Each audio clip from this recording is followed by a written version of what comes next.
Welcome to ET with GOTB at Euro2025 Daily Podcast, Day 5. You have to think that. I'm Rachel. I'm Sophie. And this is Extra Time with GirlsontheBall.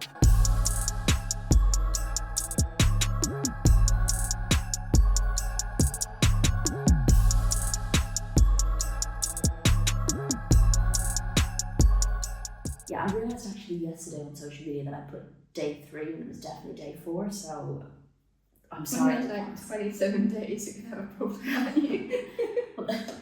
We just have to get through the first 12 and then I think we'll be alright. You think? No. We are coming to you once again from our Airbnb in Zurich. I'm not going to apologise for that. I was all set to record in the car park today and then I realised we were doing the 6 p.m. kickoff and sure we couldn't do a podcast without seeing the second game. So actually it's just as well. Could you imagine if we were to do it tonight? It was absolutely lashing rain. Yeah, it's pouring. So. Yeah, and this wasn't a proper, although it would have been really scenic. It would be very beautiful. Don't ruin it. No, we're getting to it. No. And there were horses. We'll get to it. Oh, I have thought about horses. In a minute. We were in Sion today. I don't know if I'm pronouncing that correctly, which is about a 2.5 hour drive. So we wanted to get on the road so we could listen to the second game and get home in time so that we could record this. Now, we have to do a little caveat for those people who feel the need to tell us that our sound isn't good enough. We know we're on the road. We are travelling a lot. We are recording late. We haven't brought super expensive kit with us because that isn't really suitable when we are travelling. And that means we are not going to have a perfect studio sound. The goal is to be bringing you along with us on the ground so that you feel like you are there with us. We are recording very late at night and sometimes in unusual venues. So if that is not your bag, we will be back to regular factory settings when the season starts. Otherwise, buckle up because it ain't gonna change much between now and the end of the season. And it's more authentic, surely. And we just can't plan for situations we get to this Airbnb and the room is dark, massive. There's things that we can't control. It's not like we have a studio where we can go and sit in and do things. And pack up in a suitcase. Insulate. And also, we do our very best, but we don't have, we don't have the production side of things yet. Yes, someone felt the need to point out up front is better, and that's because we have a sound producer and a different platform that's paid for and recorded on. You have a sound producer at The Guardian. This is us, this is our vibe, we are authentic, and we haven't got super expensive kit bringing around Switzerland with us. Anyway, let's move on to Day 5. If you're sticking with us, we've got plenty to talk about. We were back again with Group A, Norway, Finland, Switzerland and Iceland. We had the 6 p.m. kickoff, as I said, between Norway and Finland in what has to be one of the most beautiful pitches we have ever covered a game at. The only thing that was missing was the sun, because actually it wasn't sunny today. But actually I think it was quite atmospheric. Characteristic, yeah. Yeah. Atmospheric. There was the rolling grey clouds over the hills, the hills, bigger than hills. The giant hills, the mountains.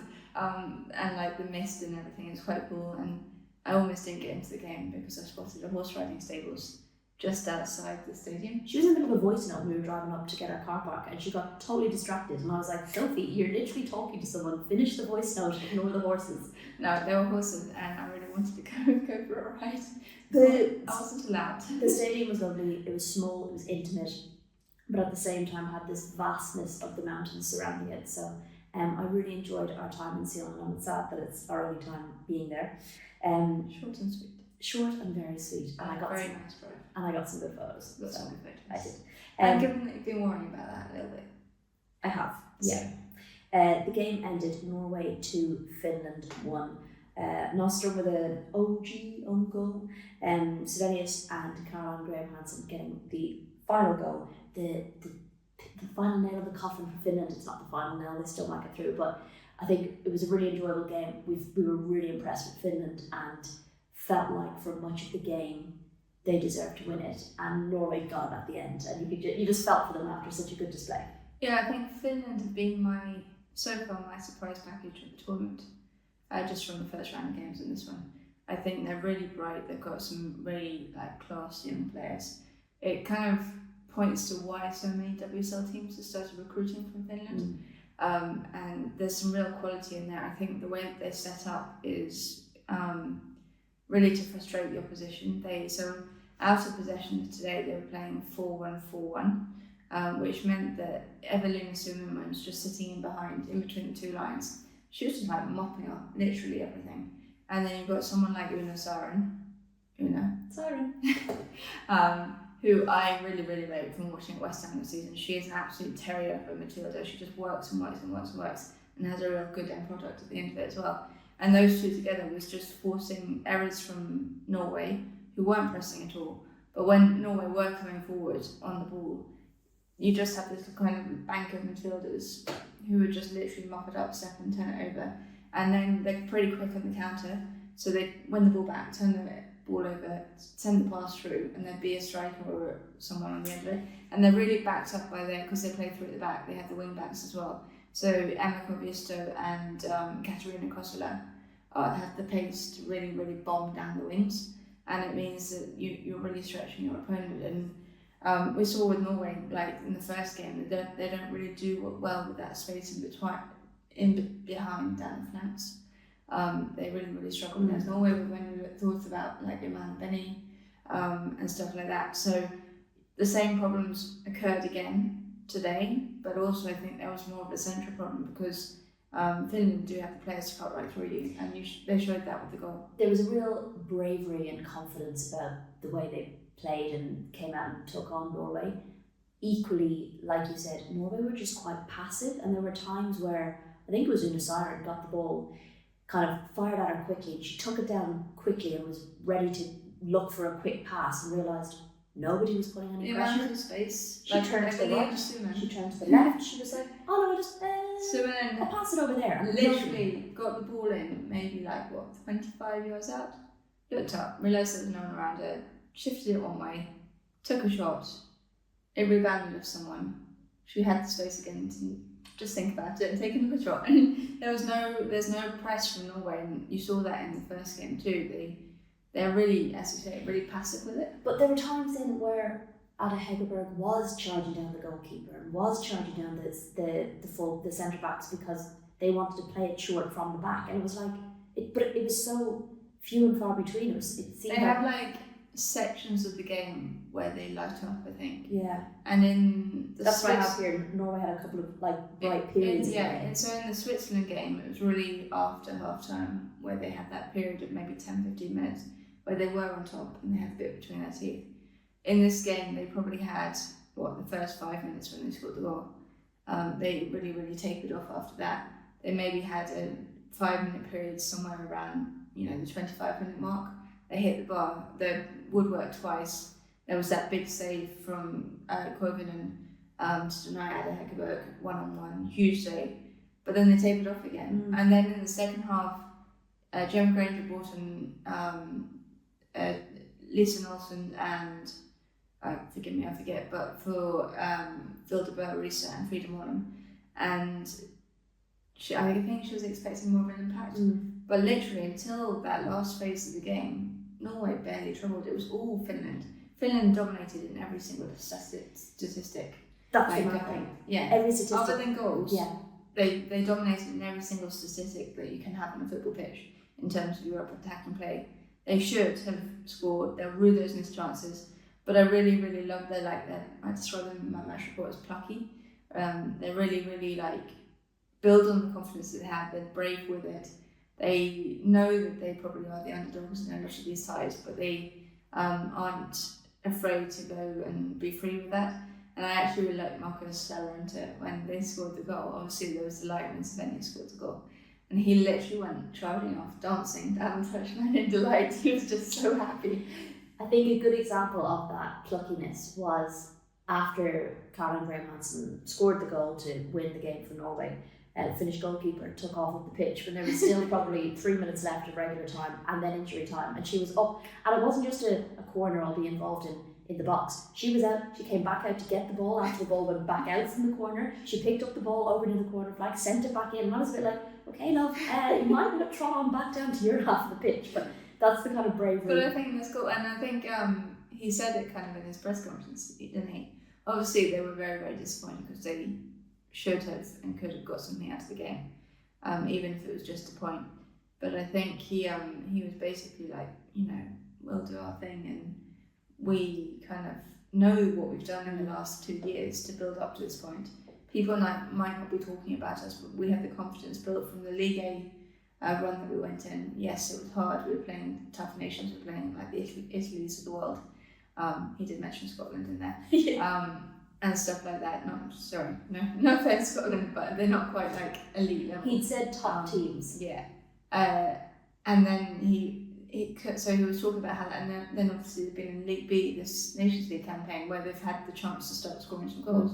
And I think that's meshed quite together really nicely to get them into this place where they're ready to. And it's about knocking off markers, right? Yeah. You talked a lot in that press conference about being the first one to win in 16 years, win a game in 16 years. They're marking off things that really are achievements in a big way that might not seem achievements to the wider world, yes. But for them it's huge. Yeah.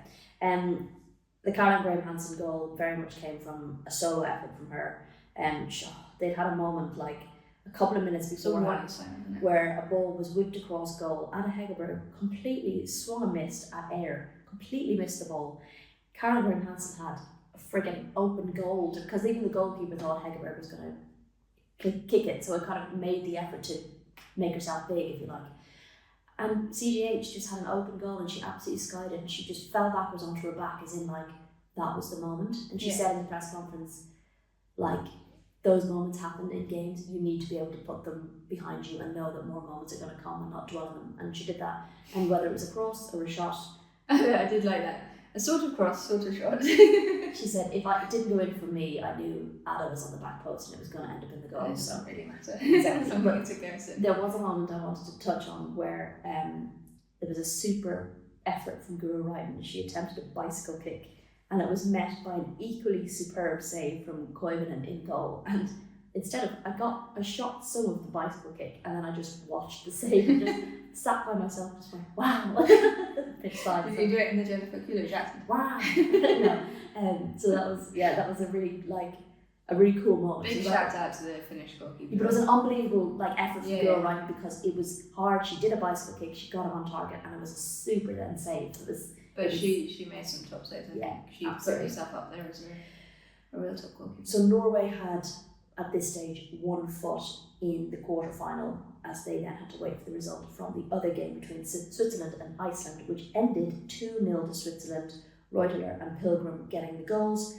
Switzerland edged it stats-wise, but it felt like a fairly cagey affair, even affair in comparison to say especially the first half. Yeah, especially in terms of how Switzerland played in the first game. I'm not sure they quite reached those heights in the second game, and it felt just a bit more even. I think because both teams knew a win was absolutely crucial. Yeah, I think you always have a bit of nerves, and I think maybe that is why the first half was a bit more like that, maybe. Iceland captain was absolutely let off the hook. Vigosdottir ended up putting the ball in the back of her own net, and Switzerland thought they'd scored, and it ended up being brought back by VAR because there was a block in the lead up to the goal and it was ultimately a foul. So that was scratched off, and Switzerland waited until very late to actually. I think you kind of thought as the game edged out that they were going to miss out on their opportunity to. Then they turned it on in the second half. Yes, but they left it till late. Yeah. Okay, and Reuteler, who is fast becoming a favourite of mine this tournament, got the goal thanks to a super pass from Sydney Chantelive, who didn't start in the first game, got the nod today. Do go and check that goal out. It is a thing of beauty, a very, very wonderfully worked goal. Fermi as well also started, so 2 youngsters coming in a key game. It's quite cool to see them go. I think this is the thing with Switzerland at the moment, and it's about really building for the future. I think obviously you have Lea Volti and Anna Maria in the team and players like that who have been around a long time and been a really strong part of getting Switzerland to a point where they have a federation that wants to host major tournaments and stuff like that, and that's key. But if you're looking at the impact of this tournament, it's about the future, and it's about the Eman Benis of the world, the Schoetelevers of the world, all of the young kids that are involved in, or the teenagers and had great games who are involved. It's about getting them experience, and I guess you have maybe a little bit of a freedom in that you want to get out of the group, but no one expects you to win this tournament, right? As Switzerland, it's just a matter of fact, just where they are in the world and their results and all that stuff. So that gives you a freedom to really try things and really give these young players the exposure they need, that when it comes to 2027, if they get there, or beyond, they've got that exposure at the highest level where they can say they played in a major tournament for their country at home. They've got all of that. They've had the home crowd behind them. The home crowd were brilliant, by the way, and they can really pocket that and use that for the future. And the hope will be that it's not just them, but everyone else coming through, is that this strong cohort of youth players will provide a successful future for Switzerland that is a bit easier than what it has been in the past. Absolutely. Going back to that first goal, though, Reuter had kind of been playing a bit more of a deeper role today, and I think it was Sue Smith on comms who was very concerned about the fact that she wasn't being pushed further up because of the impact she had in the first game. She was so good in the first game. She got player of the match 2 games in a row. Incredible. Yeah. She won. Yeah. She's close there. Yeah. So she got that first goal. It felt like, I think Iceland had maybe a couple of forays forward, but really it felt like Switzerland were going to get another goal before full time. And they did in the 90th minute with Pilgrim with the final nail in the coffin to finish it off for them. And like you said, I want to shout out the Swiss fans as well. I think there was 30,000 in the Wankdorf Stadium, I think they like to call it. And they'd also done a kind of like march as well to the ground, so that was super cool. But also gutting for Iceland, who sadly said goodbye, and the BBC put up their thunderclap. They're like the saddest thunderclap you'll ever see with the Iceland players and their fans. It's really tough for them. They had a really tough 2022 as well. They got 3 draws, but they didn't win a game. And I think that's where they are as a country. Is they got the 2 losses and 4 draws in the Nations League. They need to find a way of getting past the draws and finding more creative outlets. And I think they have some good players in there. I do think they haven't maybe used Daphne Brunner as much as they could have in terms of using her physicality. She also hasn't had huge. No, but she adds a different dimension in terms of just her physicality, her height and everything. Just gives you a threat, right, that you maybe don't have. Jonsdottir's throw. I did not know that her throw-ins could, maybe not rival Megan Campbell's, but it is absolutely a weapon for Iceland and was causing Switzerland problems anytime they got a throw-in. They really struggled with it. The problem for them is Jonsdottir and maybe Vigdisdottir is they're their stars. And it's the same for a lot of these teams. That just sort of sitting in behind the top 4, top 5 in the world, is that they have 1, 2, 3 stars who are of that level. Even if you think about Ireland, right? Katie McCabe is that, and Denise O'Sullivan, and then you've got players not far behind, but they are just a bit below, and it's about bringing everyone. It takes time to bring everyone up to the level of the top stars, and at the moment you're seeing with a few of these nations that they are over reliant on. I would say even Denmark are, with Pernille Harder. Too few. And it gives you less options in terms of what you can do on the field. What it means for that group is that Iceland are out. Norway have progressed to the quarterfinals, which is pretty incredible given their performances. With Finland, it means they avoid Spain.